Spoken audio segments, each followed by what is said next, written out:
Баспана қазіргі таңдағы өзекті мәселелердің бірі. Аудан әкімінің қабылдауына келетін азаматтардың басым бөлігі де осы сұрақта жиі көтереді. Оған негізде бар. Көп талаңдатқан баспана мәселесі Қордай ауданында жыл өткен сайын кезең-кезеңімен шешімін тауып келеді. Соның бір айғағы Жамбыл облысының 85 жылдығына орай 85 игі іс жобасы аясында қордайлықтарға тамаша сый жасалды.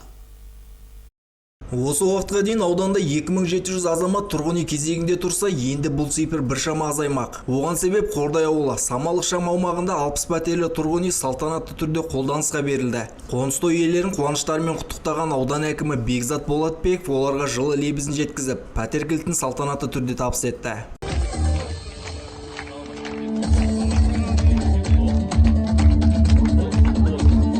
Құрметті жерлестер, тек мемлекеттік қолдау ғана емес, ауданның жомарт жандары да халықтың әлеуетінің артуына барша үлестерін қосып, жыл басынан асарлатып үй салу жобасы аясында ауданында 4 отбасына тағы да 4 үй берілді.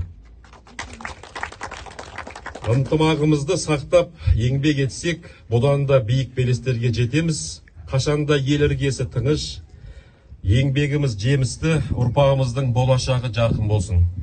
Бұл күні өз кезегін асыға күткен отбасылар өз үйлерінің кілтін қабыл алды. Жаңа үйде тұрғындардың алаңсыз өмір сүруіне жайлы жағдай жасалған. Мұны салтанатты шарадан кейін үй аралап көрген қордайлықтар айтуда. Еске сала кетсек, жаңа пәтерге ие болған жандардың басым бөлігі әлеуметтік осал топтағы азаматтар. Осы күнге дейін үй кезегінде тұрғандар. Қанат Күзберген, Махаббат Құсайын, Элдар Түстікбай, 24 News.